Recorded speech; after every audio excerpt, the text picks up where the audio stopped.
You've come to the place where your desire has been born, not yet manifested, and you're loving that moment of incompletion. Now we're just pushing it too far, aren't we? It will be nice when you can wholeheartedly, unequivocally answer yes to that. When you can say, I understand I am eternally incomplete. And even though there is something that I really, really want, I'm all right in its incompletion because I'm savoring the process. I am eagerly anticipating that which is to come without being upset about it not yet having come. Okay so far? I have this thing happening in my body. I wish it were not there, but I am eagerly anticipating coming into vibrational alignment with my desire. And so my mood or attitude is one of optimism, not pessimism. It's one of happy anticipation, not worry or concern. Yes? When you get that, when you understand that if you hold a desire for something and you are in this moment feeling different from the desire, then you are in resistance to your own desire. And your desire cannot be. It does not matter how much hard work you apply. If your mood or attitude, which is another way of saying if the way you feel, which is another way of saying if your vibrational countenance, which is another way of saying if you have a belief that does not match your desire is on hold for now. Not because Source isn't answering it, but because you are vibrationally different from it and you're not letting it in. So, we call this gathering the art of letting it in, the art of allowing, the art of discovering how to be a vibrational match to my desire, which means if I'm eager, if I'm happy, I'm a match. If I'm worried or concerned or disappointed, I'm not. If I'm feeling love or appreciation, I'm a match.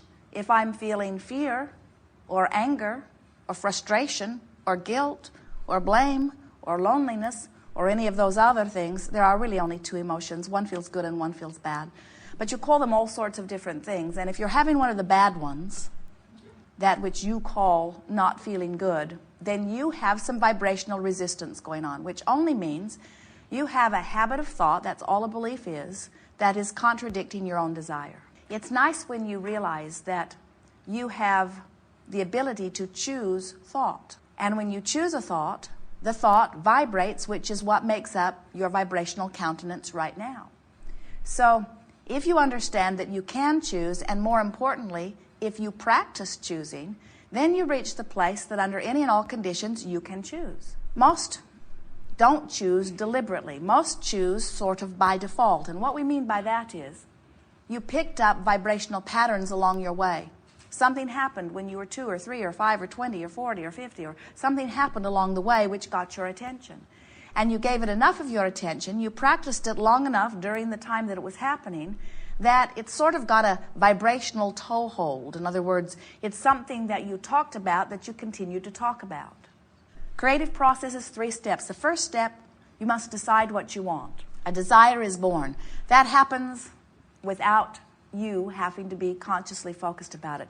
The entire universe is established to help you discern preference. It happens on all levels of your being. It can't not happen. It's happening. Step number 2 is not your work. That's source energy, universal forces, law of attraction, all that is responding to the desire that you have focused. Good word. Step 3 is where all of your work is, really. Step 3 is you must be in the receiving mode. And that's where a seminar like this may come in handy, because this seminar is pointed toward helping you to identify what your vibrational offering is right now.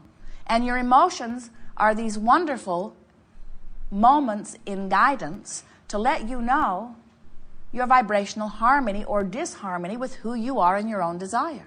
So, when you are loving someone, you are so in vibrational harmony with who you really are that that love just radiates through you. You are full of yourself. When you feel fear, that means you're focused upon something that has caused you to activate a vibration that is in such discord, not only with who you are, but with what you right now want, that your warning bell or your guidance system is letting you know there is vibrational discord here. We call it resistance.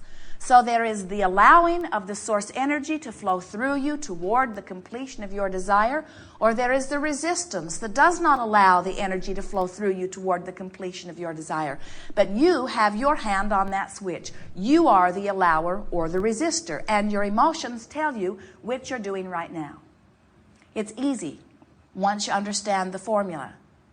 When you feel good, you're allowing good. When you don't feel good, you are not allowing good.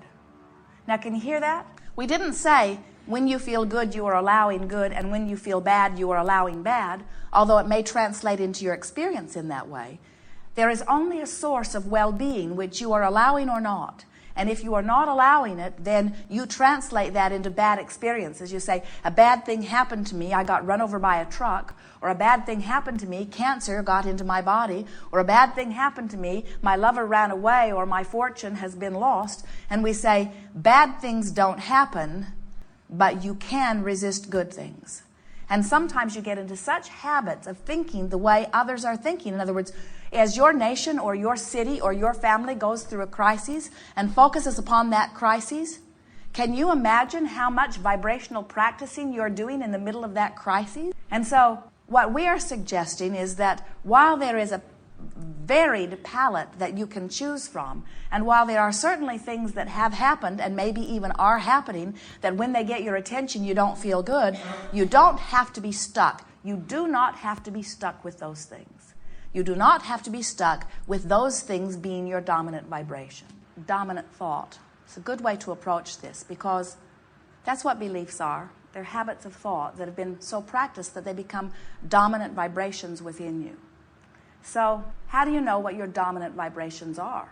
Well, they have a lot of emotion around them. When you have a strong, positive or negative emotion, in that moment, it is a powerful thought. It is a powerfully attracting thought. You have many dominant thoughts or dominant vibrations that are serving you enormously well. Look at the way you live. Look at your lifestyle. Look at your expectation. You're doing very well. But you have some thoughts that are not serving you, and those are the ones that we are wanting to help you to address. Sometimes we see you actually expecting your physical decline, anticipating that as you move through time, that there is nothing else for you to do. You've reached your point where you were increasing your vigor and increasing your stamina and increasing your physical beingness. And then you believe that you reach this point, and it's fun to listen to you because you all think it's at a different point in life.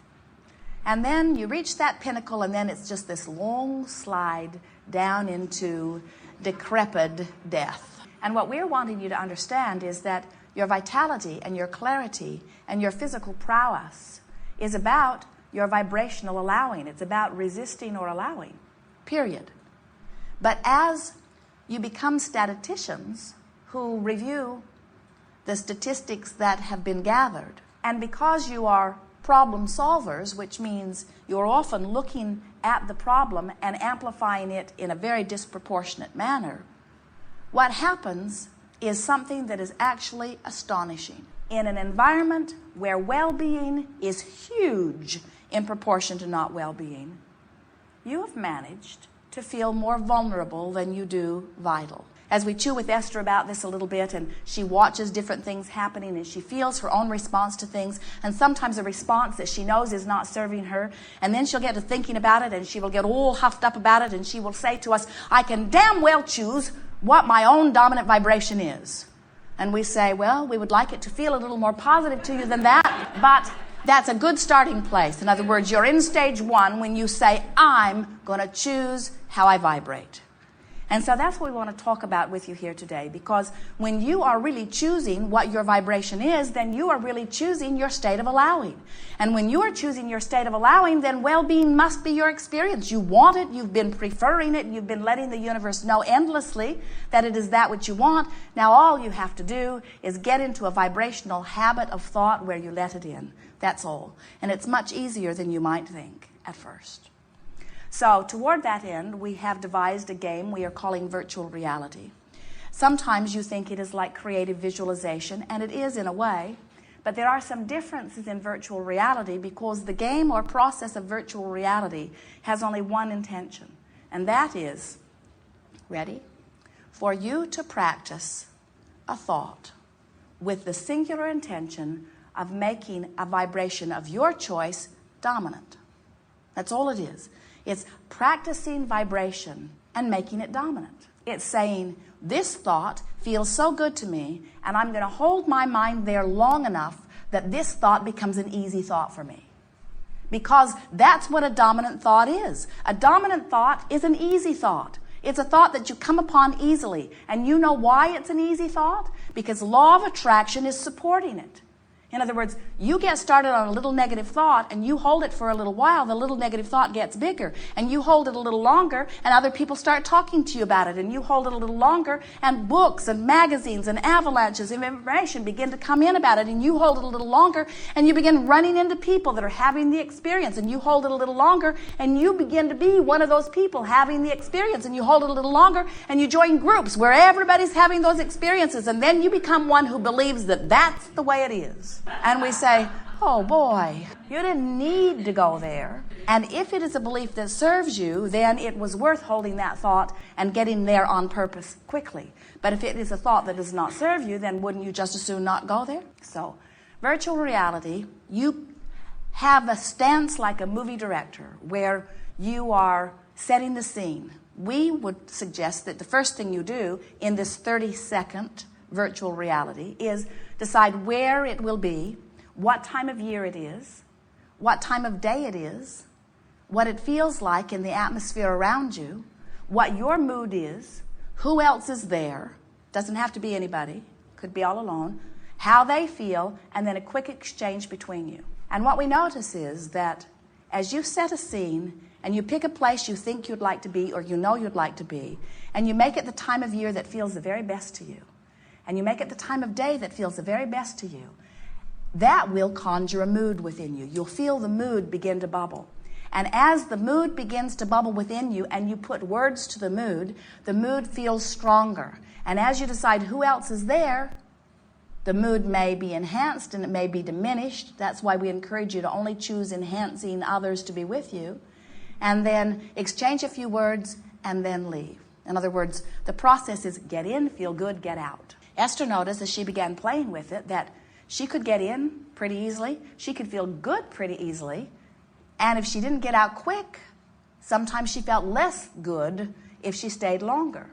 Because the longer she stayed, things felt like they needed to be reformed. Another thing that we are wanting to encourage you is let this virtual reality be for one purpose only, and that is to choose a vibration and make it dominant. Don't use your virtual reality as the place where you try to fix things that are broken. Because if you take an issue to virtual reality, you take the vibration of the issue into virtual reality, and now virtual reality cannot possibly be what it is intended to be. You get a sense of that? You understand about law of attraction, don't you? That which is likened to itself is drawn. Just like your radio signals. If you've got your tuner set at 98.6, you cannot hear what's on 101 FM. In other words, you have to set your tuner to the channel that you are wanting to receive. And law of attraction is about that. You must be vibrationally acclimated to the vibrational frequency that you are wanting to experience. You are much more electronic or electrical than you are anything else. So there are two words that we want you to focus upon as you're thinking about virtual reality. The first is dominant. What is my dominant vibration? You know what it is. In other words, when we talk about the most significant subjects in your life, you can feel what your dominant vibration is. When you think about dollars, do dollars feel like fun and fancy and freedom and exhilaration and adventure? Or do dollars feel like struggle and worry and hard work? You can tell, you know. And while you may sometimes think a little bit of all of that, you can feel which leaning you have. When you think about your dominant relationship, does it feel like exhilaration and fun and freedom?